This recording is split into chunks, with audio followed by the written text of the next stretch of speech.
प्रिय छात्रों, नमस्कार। एनसीईआरटी गणित कक्षा 10वीं में आपका स्वागत है। हम लोग प्रश्नावली 1.3 का प्रश्न क्रमांक 1 आज करेंगे, जिसमें दिया गया है सिद्ध कीजिए कि √5 एक अपरिमेय संख्या है। तो हमें प्रूव करना है कि जो करनी 5 है यह एक अपरिमेय संख्या है। तो जो हमें सिद्ध करना है हम उसका उल्टा मान लेते हैं और माना कि करनी 5 एक परिमेय संख्या है। इसे विरोधोक्ति विधि भी बोलते हैं। तो हम मान लेते हैं जो हमें दिया गया है अपरिमेय, तो हम इसका उल्टा मानना है आपको और लिखना है माना √5 एक परिमेय संख्या है। परिमेय संख्या है। हमने दिए हुए के विपरीत मान लिया है।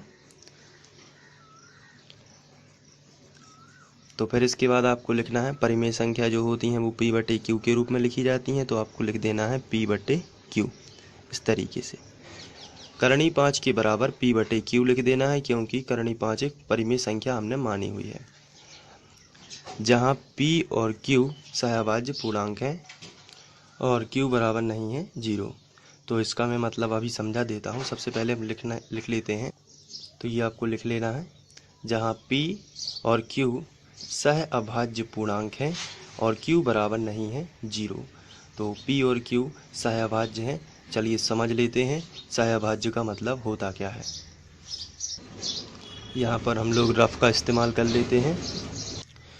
मान के चलते हैं यहाँ पर मैंने कोई संख्या ली 4/12। तो यहाँ पर ये 4 से डिवाइड हो जाती है, जैसे 4 एकम 4, 4 तिया 12। तो उत्तर आया 1/3।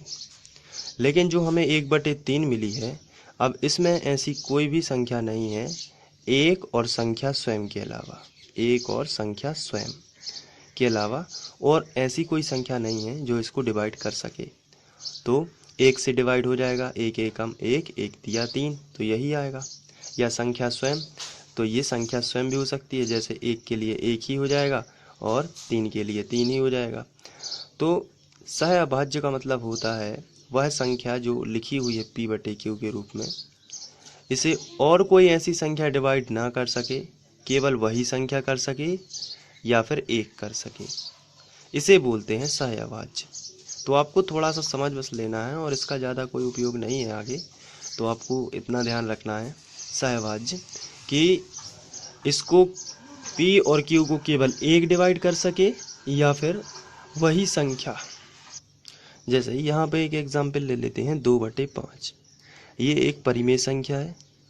अब यहाँ पर 2 जो है, 2 से ये पूरी परिमेय संख्या डिवाइड नहीं होती है, तो या 5 जो है इससे भी नहीं होती, लेकिन ये 1 से दोनों संख्याएं डिवाइड हो जाती हैं, या फिर ये स्वयं से, जैसे 2 एकम 2 अपने आप में एक बार चला जाता है, 5 एकम 5, तो अलग अलग हैं, ये डिवाइड हो जाती हैं। तो इसी तरीके से इसके बाद हम दोनों पक्षों का वर्ग कर लेते हैं। तो हम लिखेंगे दोनों पक्षों का वर्ग करने पर, दोनों पक्षों का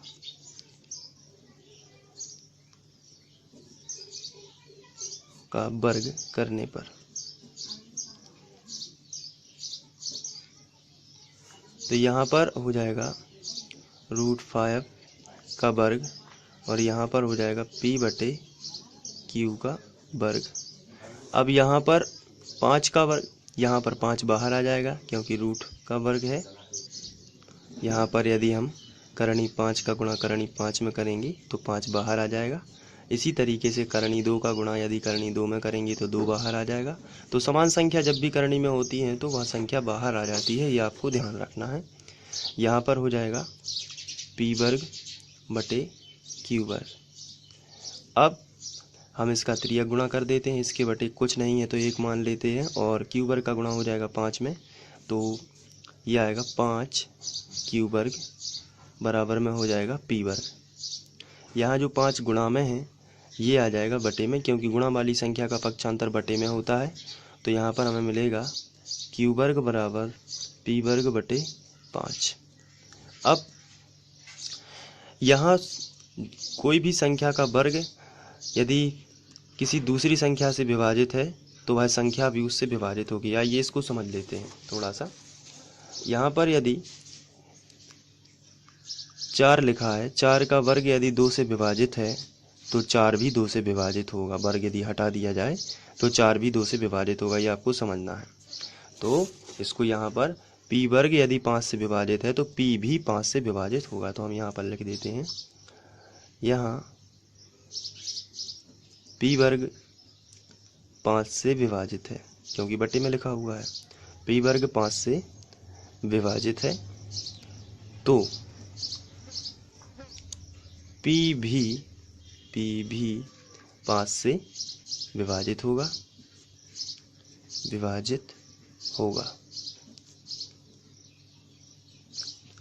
तो यहाँ पर p क्या है, 5 से विभाजित है, तो इसको हम स्थिति 1 बना लेते हैं।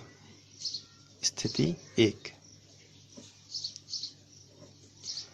अब हम यहाँ से देखते हैं कि p वर्ग 5 से विभाजित है, इसका मतलब जो है p का एक गुणनखंड 5 होगा। तो यहाँ पर हम लिख सकते हैं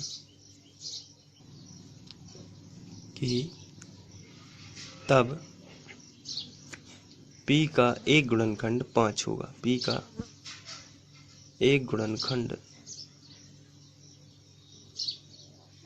5 होगा। यहाँ पर हम इसको इस तरीके से लिख सकते हैं। इसको समझ लेते हैं। जैसे यहाँ पर यदि हमने बात की कि p का एक गुणनखंड होगा तो कैसे होगा, इसको देख लेते हैं। जैसे यहाँ पर लिखा हुआ है 25, तो ये 5 से विभाजित है। तो 5 से विभाजित है तो इसका मतलब ये होगा कि इसका 25 जो है इसका एक गुणनखंड क्या होगा, 5 होगा। तो कैसे, 25 को हम लिख सकते हैं 5 गुणित 5। तो आगे कोई भी संख्या हो लेकिन उसमें एक 5 तो कम से कम होगा ही, तो इसलिए हम बोलते हैं इसको गुणनखंड। जैसे यहाँ पर लिखा है 24 और ये 2 से डिवाइड है, तो इसका एक 2 गुणनखंड होगा, बिल्कुल होगा। यदि हम 2 को बाहर निकाल दें तो 2 गुणित 12 लिख सकते हैं बटे 2। तो पीछे कोई भी संख्या हो, इसको हम m भी मान सकते हैं, लेकिन इसका एक गुणनखंड क्या होगा, 2। इसी तरीके से p जब 5 से विभाजित है तो p का एक गुणनखंड क्या होगा, 5। तो एक गुणनखंड क्या होगा, 5। तो हम इस तरीके से लिख सकते हैं कि p बराबर 5m। m जो पीछे की संख्या होगी और 5 उसका एक गुणनखंड है, तो आप इस तरीके से लिख सकते हैं। अब ये जो p का मान है ये हम यहाँ पर एक समीकरण बना देते हैं, ये समीकरण 1, और यहाँ रख देते हैं p का मान। तो चलिए रखते हैं। तो p का मान समीकरण 1 में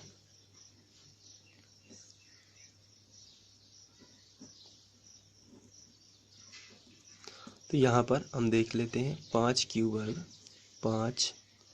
वर्ग बराबर p का मान है 5m, तो यहाँ पर हो जाएगा 5m का वर्ग। अब इसको आगे करते हैं तो 5q वर्ग बराबर 25m वर्ग हो जाएगा। ये वर्ग लगा है क्योंकि। अब यहाँ से हम 25 को बटे में पहुँचा देते हैं तो 5q वर्ग बटे 25 आ जाएगा बराबर m वर्ग। तो यहाँ पर आएगा 5 एकम 5, 5m 25, तो q वर्ग एकम q वर्ग बटे में आएगा 5, बराबर में आ जाएगा m वर्ग। तो यहाँ से हमें पता चलता है कि q वर्ग भी 5 से डिवाइड है, तो q भी 5 से विभाजित होगा। तो यहाँ पर हम देखते हैं, यहाँ q वर्ग 5 से विभाजित है, तब यहाँ से q भी 5 से विभाजित होगा। q भी 5 से विभाजित है होगा। अब इसको हम स्थिति 2 बना देते हैं। स्थिति 2। अब यहाँ तो p और q दोनों ही 5 से विभाजित हैं। यदि स्थिति 1 और 2 को यदि ध्यान से पढ़ा जाए, स्थिति 1 बोलती है p भी 5 से विभाजित होगा और स्थिति 2 कहती है q भी 5 से विभाजित होगा। इसका मतलब ये है कि p और q दोनों 5 से विभाजित हैं, लेकिन हम लोग यहाँ पर कह रहे हैं p और q दोनों सहअभाज्य, मतलब 5 से नहीं है। या तो 1 से होगा, या संख्या स्वयं से होगा, या तो p से होगा, या फिर 1 से होगा, 5 से नहीं होगा। तो यहाँ से, लेकिन हमें यहाँ पर जब हम विरोधोक्ति विधि लगा देते हैं तो यहाँ हमें क्या मिलता है कि P और Q दोनों 5 से विभाजित है। तो इससे ये प्रूफ होता है कि P बटे Q एक परिमेय संख्या नहीं है। तो यहाँ से स्थिति 1 व 2 से स्पष्ट है, स्थिति 1 व 2 से स्पष्ट होता है कि P बटे Q एक परिमेय संख्या नहीं है, तब उसके बराबर में जो √5 है वह भी, तब √5 एक क्या होगी, अपरिमेय संख्या। ये प्रूफ हो जाता है, √5 एक अपरिमेय और संख्या होगी।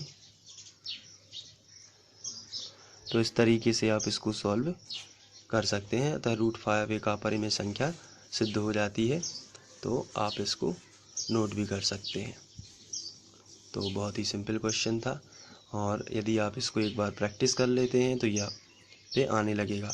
और ऐसे ही वीडियो देखने के लिए आप फ्री ऑनलाइन कोचिंग सर्च कर सकते हैं और प्ले लिस्ट में जाकर वहाँ से कक्षा 10वीं के सभी वीडियो देख सकते हैं। Thank you.